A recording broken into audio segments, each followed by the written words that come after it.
Welcome to this lecture for Research Methods. Dr. Sam Fiala will be talking today about hypothesis testing. Okay, we're going to talk about 4 steps of hypothesis testing, talk a little bit about the possible errors you can make when making decisions following a hypothesis test, talk about the power to find an effect or relationship, and then talk at the end about effect sizes. Okay, the 4 steps. First, you state the hypothesis, which is your prediction of typically some relationship or some effect, some difference. You set a criteria for making a decision, which we'll talk about that being related to alpha. You collect data and calculate a test statistic, which has an associated p-value, and then you make a decision. Okay, starting with the first step, stating the hypothesis. The prediction you're going to make about an effect or a relationship, about a relationship between variables, is not going to be so much about your sample. The predictions you make, the hypotheses, are about populations. They're about the populations from which your samples are drawn, right? Because when we do inferential statistics, we measure statistics, so we measure things about a group of people to estimate parameters, to estimate some value, typically the mean or maybe a correlation in a population, right? And it's not the population of everybody, it's a population of interest, right? And you're drawing down a sample, not everybody in your population of interest, you're getting some of those people. You're measuring some of them to make some inferences about this larger group. Okay, so when we say you're making predictions about the populations, in particular, there's 2 types of hypotheses that are involved. One is the null hypothesis. So sometimes signified with H sub 0. If we're talking about looking at a mean difference, right? So there's going to be some treatment given to people, and we think that with this treatment, their scores are going to be higher or lower than when they didn't have the treatment, right? So your null hypothesis is that the treatment did not have an effect, right? So what that means technically is that the average score on your variable, let's say it's a treatment for depression. So the average depression in your group, in the population of all people who could ever be treated, is the same as the average, the mean in the population of a control group, people who didn't get the treatment, right? So there's no difference between people who get the treatment and those that didn't. If there's no difference between those two, then those 2 populations have equal averages, and so when you get a sample from either of those populations, they should be the same, right?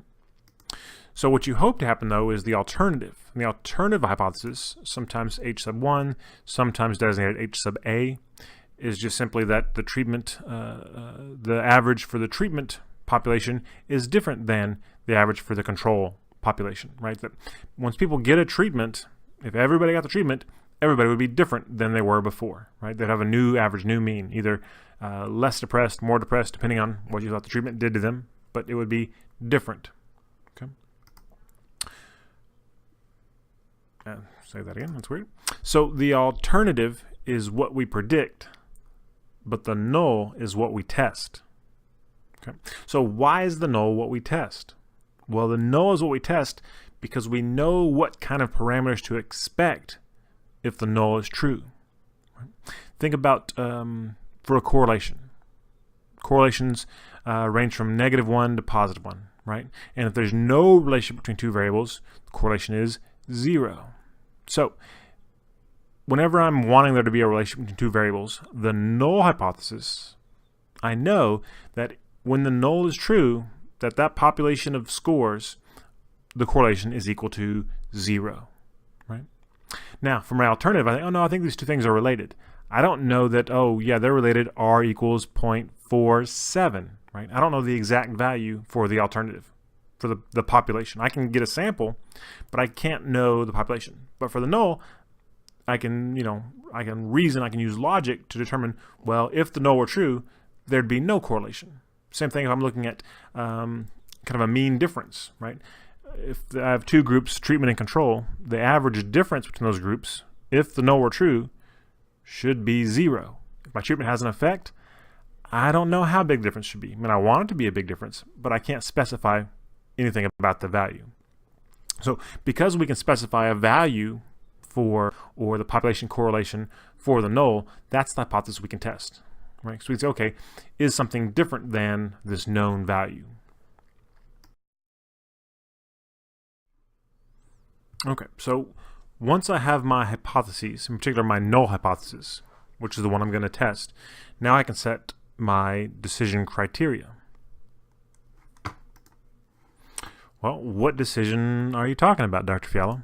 Well, the decision is, does the observed statistic, so if you're looking at a mean difference, the mean you found from your sample, m equals this, x hat equals this statistic, this measured value, does it differ enough from what would be expected if the null hypothesis was true to decide that this sample's from a different population, right? So again, think about that. I'm getting some sample mean. I did something to the sample.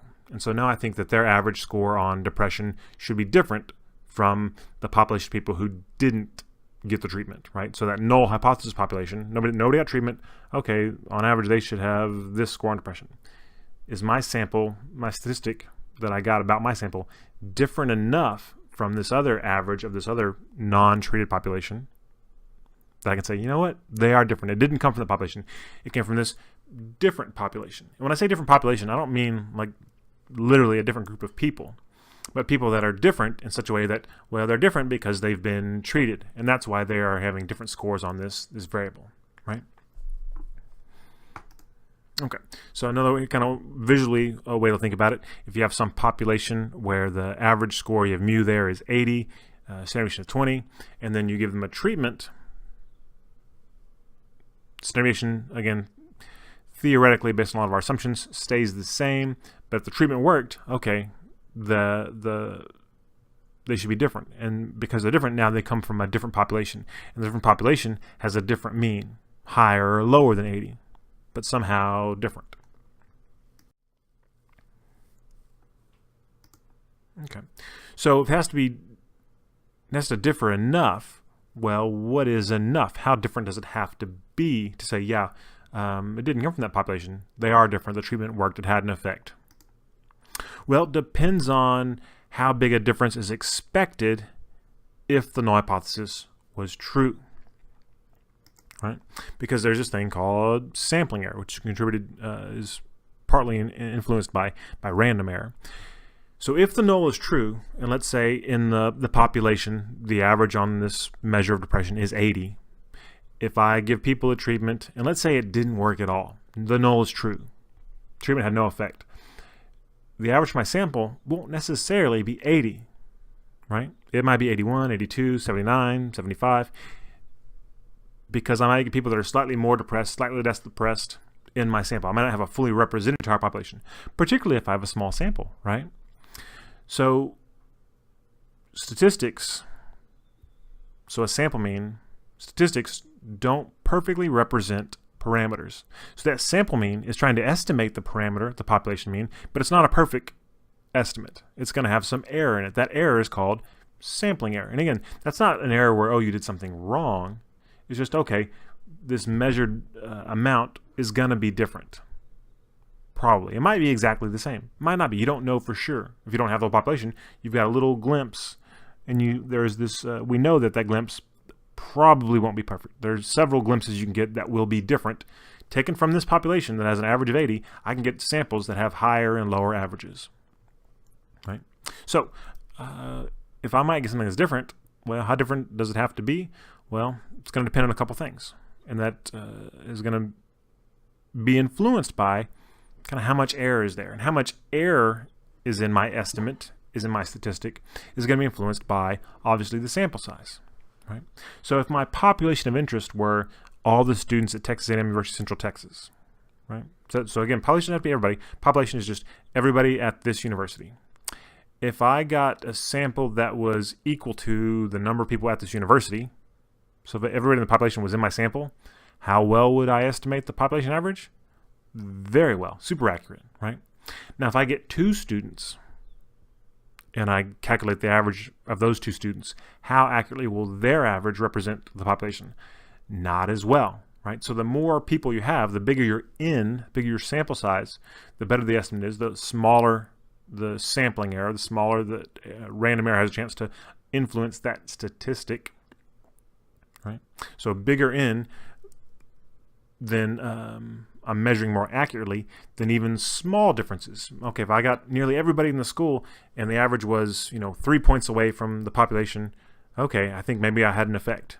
Now, if I get 2 people and their average is 10 points away, oh, did I have an effect? Maybe, not sure. Because I only have 2 people, there's all kinds of reasons why their average could be different. The other thing that can impact the amount of error is the variability in the scores on the measure of the variable of interest. So again, if I'm talking about this measure of depression, well, how variable is that score in what I'm looking at? All right. So if I'm looking, let's say, okay, in terms of setting the decision criteria, right? So how different does it have to be? Well, it depends on how different the statistic is when the null is true. So for any statistic you can calculate, a mean difference, a correlation, a standard deviation, you can form a distribution of sampling statistics. And with that distribution, you can determine the probability of obtaining a particular statistic when the null is true, right? So we can kind of theoretically build this distribution using some mathematics to say, okay, when the null is true, the odds of getting a sample, a mean this big is this, and the odds of getting a mean this big is this. Okay. In statistics that are very different from what is expected, right? So when the null is true, we'll get things here. Statistics that are very different from what is expected if the null is true are weird. They're rare. Right? They shouldn't happen. Right? So how different, weird, or rare do they need to be to decide, well, the null is probably not true? Well, basically, we think about it this way, where in this distribution of, if we're talking about sample means, for example, there's a distribution of sample means, all the possible means you might draw from a population when the null is true. When there's no effect, I'll get some high, some low, but most of them will be very close to the population mean. And then I'm going to kind of draw these barriers on the far right and the far left. Okay, here's the extreme ones, the super high ones, super low ones. When they get that far, they get super weird out in the tails, extremely low probability that those will happen. Okay, if I get something like that, well, then maybe the null is not true. Maybe the sample didn't come from this population. Maybe it came from a different population that has a different mean, a mean that's higher or lower than the null hypothesis distribution. So statistics that occur less than some percentage of the time, right, where we're setting these boundaries, some percentage of the time when the null is true, those are too weird. We're going to draw a line. If they happen this often, that's too weird. So what is that percentage? That percentage is alpha, right? And not Cronbach's alpha. Cronbach's alpha is a separate thing about internal reliability. This is just alpha, where you're talking about, p is less than 0.05. That alpha, right? So how do you calculate alpha? You don't. You pick it. It's a choice you make. You set it a priori before the fact. You decide what your alpha is going to be for the hypothesis tests you're going to conduct. The standard choices, most people will go with alpha equals 0.05. So what does that mean, alpha equals 0.05?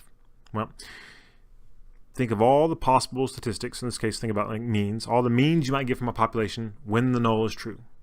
If you rank order those from the biggest means to the smallest means, so the ones that are very extreme, the 2.5% biggest ones, 2.5% smallest ones, those are the 5% weirdest ones. Those extreme ones are the ones that you say are too weird for the null to be true. If I get a sample mean that's that big or that small, wow, it'd be weird to get a mean like that, a sample mean like that, if it came from a population where the treatment didn't work. So maybe the treatment did work. Right? More conservative alphas are also sometimes used, 0.01 or 0.001 being the two most common alternatives. We'll see in a minute what the effects are. Okay, so we've set our criteria. We've got a hypothesis. Okay, the null, nothing happened. Okay, well, when are we going to where's our decision point? Well, we're going to set alpha to set our decision point for weirdness. And then you calculate a statistic, a test statistic, and a p-values associated with that. So as I said before, you can create a distribution of statistics with known probability of obtaining a statistic when the null is true. That's that graph we showed where you're going to have super weird. It'd be really weird to get means this big or this small. And we're kind of setting these boundaries, these goalposts for weirdness. But for any statistic you calculate, there is an associated probability value, commonly abbreviated as the probability of obtaining a statistic of a particular size, right? So if it's mean equals 27, p is equal to 0.02, okay, well, there's only a 2% chance of getting a mean that size when the null is true, right? That's what it means. So p is how likely is it to get the statistic you obtained, if it's a mean difference, a correlation, an F value for an ANOVA, a T for a t-test, that statistic, how likely is it to get that statistic if the null was really true? So now you make a decision. Again, we said our criteria was alpha. Now we've got some data, this p-value is probability. So of course we're going to compare p to alpha. So if the probability of getting this thing is less than alpha, well, then that's weird. It's too weird, right? Too weird to get, wow, we got this sampling so big, it's going to occur less than alpha percent of the time, less than 5% of the time. Well, when the null is true. Well, if it's so weird to get that if the null is true, then I think the null is probably not true. So we reject the null hypothesis, and we conclude there was a statistically significant effect, relationship, whatever, depending on what kind of test you're running, right? But there's statistical significance there. But it's not just, oh, there is statistical significance. It's a statistically significant something, effect, relationship, difference, association, whatever it may be. So what about if p is greater than alpha? Well, that's not that weird. Like, it may be weird, p is 0.06. Well, that's only going to happen 6% of the time, but 6% isn't 5%. So we're going to say, no, that can happen when the null is true. So we fail to reject the null hypothesis, and we conclude there was not a statistically significant effect, relationship, or difference. So what does this mean about our ability to establish proof or disproof if we're making these kind of decisions related to probability? Well, we have an impossibility of proof and disproof with hypothesis testing, at least with null hypothesis statistical significance testing, right? Because there's always a chance we make an error. Because when we reject the null, there's still this chance, well, because we reject the null when we get this thing, well, this thing could have happened when the null was true. Not very often, less than alpha percent of the time. But could have happened, so we could be wrong. Right? And again, if we get p equals 0.06, wow, it's really rare to get this. So the null may not be true, but we're not going to reject it, so we could be wrong there as well. And one way to think about this is kind of relating it to the U.S. justice system, right? Where failing to reject the null is kind of like tantamount saying not guilty, right? We failed to reject the null. We didn't find a difference. It was close. Well, I think it happened, but I didn't have enough evidence to reject the null. It's kind of like in the court you say, not guilty. That's not saying you're innocent. It's saying, well, we didn't have enough evidence to convict you, right? So again, you could be wrong. And again, people sometimes say, oh, you're guilty, but really they were innocent. And again, you kind of try to weigh the evidence, and based on the... Okay, so when you make your decision, there'll be some outcome. You'll be right or you'll be wrong. Now, to know whether or not you're right or wrong, you need to know about the truth about the null hypothesis. And it is impossible to know the truth about the null hypothesis, right? You're going to make some decision about it, right, where you're going to reject it or fail to reject it, never accept it, either just reject or fail to reject, based on probability, but you can never really know if you really did have an effect with your independent. You didn't. So looking at the possible outcomes, your decisions, reject or fail to reject, and then in truth, either there's no effect, the null is true, or yep, there was an effect and the null is false. Right. So the one that you want to happen, obviously, is where you reject the null and the null is false. You get that decision correct up in the upper right-hand corner. Right, that's when you're going to celebrate. Yay, I thought this thing had an effect, and I found it. I said it had an effect. P is less than 0.05. Hooray. Right. But there's a possibility that you say, hey, P is less than 0.05, hooray, but you were wrong, right? You rejected the null. You said, yep, there's an effect. But in fact, there was no effect. The null is true. There was no relationship, no difference, whatever. Well, now you've made an error, and in particular, a type 1 error, right? So when you reject null, when you say there's an effect and there really wasn't, that's a type 1 error. And that's one we often try to, a lot of attention is paid to protecting against that type of error. But it's not the only type of error you can make, right? But before we get to the error, let's look at the other correct decision. So you may say you fail to reject the null. So you go, oh, P is greater than 0.05. P is greater than alpha. Okay, maybe I found a mean difference, but it wasn't quite big enough to get that small p-value. Or I found a correlation, but the correlation wasn't big enough. I thought I had it, but nope, I didn't have enough evidence to convict. I'm going to fail to reject. And in fact, there was no relationship. So you're right. So, okay, maybe there was a slight difference in your sample from the population mean, but that was just due to random error, sampling error. So you made a right decision. You're not as excited about it, but you're still correct. Or, again, you say, P is greater than 0.05, not enough evidence to reject. So you fail to reject, but you're wrong. There was an effect. So when that happens, when there was an effect, there was a relationship, but you don't say there was because you failed to reject the null, you've made a type 2 error. So both of these things are related to some fun Greek symbols. The maximum probability of making a type 1 error is equal to alpha, right? Which is alpha is something we set a priori. So that's one reason you set alpha where it is, because it's the most you want to be willing to make a type 1 error, right? So if you set alpha at 0.05, at most, you've got a 5%, when you reject the null, at most you've made an error 5% of the time, right? And probably less than 5% if you didn't just pull your hypothesis out of a hat. If you had logic behind it, it's probably a smaller probability. We don't know the exact probability of type 1 error. Some textbooks kind of misstate that, but this kind of sets the upper limit of that probability. And that's one people really try to protect against, and for good reason, right? Because we don't want to say that a treatment works when it doesn't work, because then we start putting in money and time, investing in a treatment, in an intervention that doesn't really have an effect. That would be a waste, and okay, the science failed, right?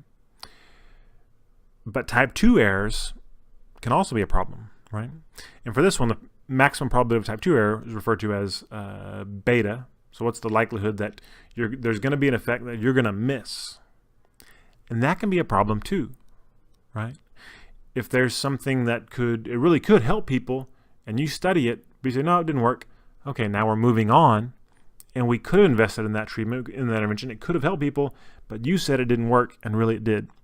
That's a problem as well.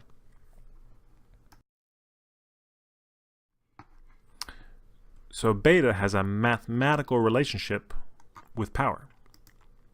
Power is equal to 1 minus beta. So if beta is equal to 0.4, you've got a 40% chance of making a type 2 error. That means you have 0.60 power. Well, what does 0.60 power mean? Well, power is when the null is false, so you had an effect, it's the probability you will correctly reject the null. Right? Again, that's why it's the inverse of beta, right? The goal, the recommended power for studies is, try to have a power of about 0.80, to where when there really is an effect there, that 80% of the time you're gonna find it, right? That means a beta of 20.20. So 20% of the time, still there's an effect, and you're gonna fail to reject the null and say, nope, no, it didn't work. Really, it did. But in fact, most studies don't have power of 0.80. Most are much lower, right? If you're doing a one-way ANOVA with 2 groups, pretty simple design, you wouldn't think you need many people, right? Well, for a one-way ANOVA with 2 groups, if you're looking for a medium effect size, you need 128 people. So about 60 some odd people in each group to have sufficient power to meet this kind of criteria of having 0.80. So you can see why a lot of studies may be underpowered. So what's the big deal about having an underpowered study? Well, as we said, you're going to be saying, oh, it didn't work, and we move on. But even maybe more important than that is if you have an underpowered study and you fail to find an effect, you fail to find statistically significant difference, effect, relationship, whatever it is, you're probably not going to get to tell anybody about it, right? Because there's a bias among publishers in terms of publishing results that are statistically significant and not publishing ones that aren't significant, right? Which from their point of view, it does make some sense where if you don't find significance, they can argue, well, we don't want you to go out there and say that there's no effect when you probably had an underpowered study. So we're not going to put it out there because it's going to confuse and mislead people, right? So in that sense, it may be good. However, if over and over again people have been looking at the same thing and not finding an effect, right? So 20 times, 20 different people did the same study, 19 of them found no effect, and they didn't get published. One person found an effect, and that did get published. Okay, now when you go read the research, you don't read about those 19 that didn't find it. You just read about the one. You think, oh, hey, this intervention works. It has an effect. Or that one that got published might have been a type 1 error, right? Because if you do a study 20 times, pretty good odds that even if there is no effect, at least once, it'll look like there is, right? So we need studies to have sufficient power so that they can get published, even if they fail to find things. Because if you have a large N and you have sufficient power, publishers are more likely to put that out there. And beyond that, you just need to have studies that have sufficient power so you can find things. Don't waste your time, because it is expensive in terms of material costs and also time, hours spent conducting research.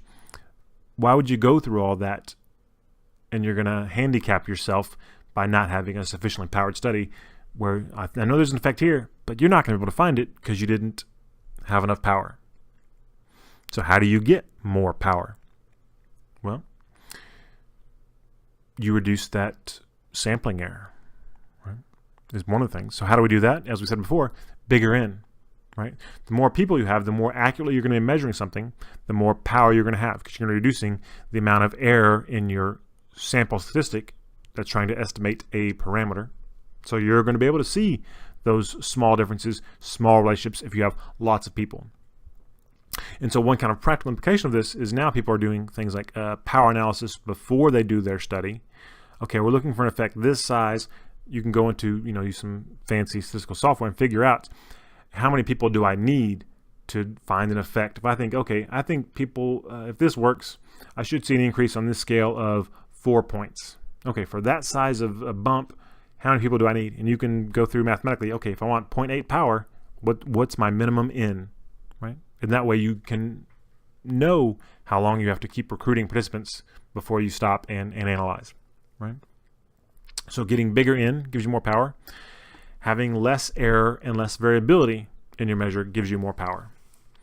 Well, controlling N is pretty easy, right? You get more people. How do you have less error, less variability? Two ways. One, you recruit a homogeneous sample. So you get people that are all fairly similar, right? So rather than recruiting in maybe Killeen, which has substantial diversity in a lot of categories, maybe I'll go to like, Provo, Utah or somewhere where there's less diversity, right? Because if people are more similar to each other, there's going to be less variability in their scores on my measure. So now when I do something to them, it'll be easier to see that difference, right? So I can get a more homogeneous sample, or I can try to find a measure that has less error in it. So what measures have less error? Well, ones that are more reliable. So think back to when we talked before about the psychometric properties of instruments, of measures, the ones that have higher Cronbach's alpha, higher correlations in terms of convergent, divergent validity. If they're measuring construct more accurately, there's going to be less error in their measure of that construct. That's also going to give you more power. You're going to be able to see differences more clearly because you're using more precise tools. And the other thing, looking for a bigger effect. It's easier to find big effects than small effects. In some of this, you can't control, especially if you're looking for, correlations between things that exist. But if you're doing an experiment, right, now I think I remember this treatment, I want to say, does this treatment work? I can do some things to make the effect bigger or smaller. Right? So if I have maybe a new therapeutic intervention, and I'm thinking, okay, I can probably do it in 4 sessions, but if I do 4 sessions, it may only get a little bump in their anxiety scores, depression scores. You know what? I think if I do 10 sessions, well, then that'll really do it, and now I'll really see if it works. Well, do 10, right?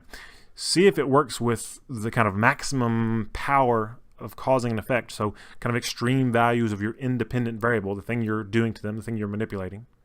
Because once you see that, okay, with 10 sessions or 20 sessions, I can change the depression. And now if you want to go back later and go, okay, well, for cost effectiveness reasons, can we scale back to 10, 8, 6, 4 sessions and still have an effect, right? Better to start big and go back small, because if you start small and you're underpowered, you don't find the effect. It worked, but now you didn't think it worked. How are you going to get the resources to do another study, go back and look with more sessions after you didn't find anything with the first one? So swing big on your first attempt. Look for big effects. Related to all this, so with null hypothesis statistical testing, there's a big emphasis on getting that p is less than 0.05, p is less than alpha. And ultimately people start engaging in things like p hacking, right? Not facking, but p hacking. And this is ultimately statistical cheating. A couple ways to do this. One, people run multiple analyses, but they only report the ones with p less than 0.05. And that's cheating. You need to report all the analyses you did, right? You can't just kind of cherry pick. Okay, I ran this correlation matrix with 20 variables, and I found 2 significant correlations. I'm going to report those 2. I'm not going to mention the other ones that weren't significant, right? That's p hacking. Excluding participants to change the numbers to get significance. So you run the analyses, and it's not quite significant, but maybe there were some outliers. Maybe that's, that score seemed a little weird. If we take that one out, wonder what happens. And you start monkeying with the data to get statistical significance. That's cheating, right? Transforming the data to get significance, right? And there are a couple of data transformations you can legitimately do, right? Applying log linear transformations, that type of thing, that you do sometimes to deal with issues of non-normality, and there are valid reasons to do that. But if you do it simply to change the numbers to get that, across the line significance because you want to get published, that's statistical cheating, that's p hacking, and you end up pushing forward kind of questionable findings, more likely to be a type 1 error if it didn't come out the first time. So part of the reason that running multiple analyses and not reporting them all is such a problem is because of family-wise error rate, right? So the family-wise error rate obviously is less than or equal to 1 minus alpha to the c, where c is the number of tests you're running, which is basically saying that each time you do a test, right, if you set alpha at 0.05, for each individual test, at most you have a 5% chance of making a type 1 error. Right? If I do multiple tests, I do 30 tests, what are the odds that at least one of those has a type 1 error? More than 5%, right? And it's 1 minus 0.05 raised to the 30th power. That's what the probability is. And you can think about it this way. If you're flipping a coin, every time you flip a coin, it's always a 50-50 heads or tails. If I flip a coin 1,000 times, what are the odds it's going to be heads at least once? Way more than 50%, right? So you've got to report all the tests you do, because the more tests you do, the odds of making at least one type 1 error go up. And there are ways to deal with that, right? So you can say, okay, overall, I'm going to set my overall family-wise error rate. I'm going to cap it at 0.05, which means each test needs to have a smaller alpha. I may have to be at 0.01 or 0.001 for individual tests, so that overall my likelihood of making a type 1 error stays below that 5% that we like to go with. The other thing to think about, kind of in response to people's efforts at p hacking and this overemphasis on p values and statistical significance, has been a rise in the recognition of the importance of effect size. So effect size is another statistic that can be calculated that looks at how big was the effect or the relationship, and how big was it not influenced by n or your choice of alpha, right? Because how many people you had and where you set alpha, those things can directly impact if you have statistical significance or not. They don't impact effect size. Effect size is independent of that. A couple of commonly reported ones: Cohen's d, eta squared, r squared, which is the coefficient of determination, right, which tells you the percentage of variability in one variable that can be explained by variability in the other variable. So these things are good to report in addition to p-values. Whether you get significance or not, you report the effect size, because then you get an idea of, well, really, how big was the effect? Because if you have 1,000 people in your sample, you get, oh, p is less than 0.001, and p is less than 0.001 is not more significant than p is less than 0.05. There's not more and less significant. It's a binary decision. Statistically significant, yes or no, right? Because you set the goal line, the criterion, beforehand. Now, an effect size of 0.3 is bigger than an effect size of 0.2. So we can compare effect size. So we can't compare p-values to see which one's more significant. But we can look across studies even, if they're using kind of similar measures. Did they get a bigger or smaller effect size than people that looked with maybe this population or that population, or again 10 sessions versus 4 sessions? What's the difference in effect size? Now we can make some comparisons regardless of statistical significance. So how big is an effect size? Do you characterize it as small, medium, or large? You'll find a couple of recommendations out there, particularly for Cohen's d, for numbers, from 0.2 or 0.3, 0.5 for small, medium, or large. But really it depends on what you're studying. And the only way to know what a small, medium, and large effect size is to go through the literature and see what's being reported, right? Because depending on how much variability is in that measure, how precisely it can be measured, that will influence the commonly found effect sizes. Okay, wrapping up. The decisions for hypothesis testing are based on probability, right? So it's not yes, yay, we found it, no, we didn't find it. It's we think it's more likely than not that this isn't what that was, therefore this, right? So it's a little bit circular logic based on probability. And you can increase the accuracy of the statistics you gather to decrease the probability of error. Right? So you can get more people, you can use better instruments, get a more homogeneous group to more accurately measure something, making it less likely you're going to make an error, type 1 or type 2. But you cannot eliminate the possibility of an error, no matter what you do. Neither can anybody else. So when you're reading articles, never take a single study as gospel. No matter how well designed it is, how well they measure something, there's always a chance that they made a type 1 error or a type 2 error. And that's part of what we live with. And that's part of why science, particularly behavioral science, is additive, and we look for replication. Okay, you found the treatment worked. Did anybody else find it worked? We want to see that happening again and again. Now, if a couple have found the same thing, it becomes increasingly unlikely that all those studies are type 1 errors. So we look for the accumulation, the aggregation of findings, which again, we can look at aggregating findings by looking at effect sizes, and that's what meta-analyses do, right? They add up and kind of average effect sizes. So then we can say, okay, which theory, which intervention works better than the other? Now we have a way of looking at that a little more objectively. Okay, that's all for now. Take care.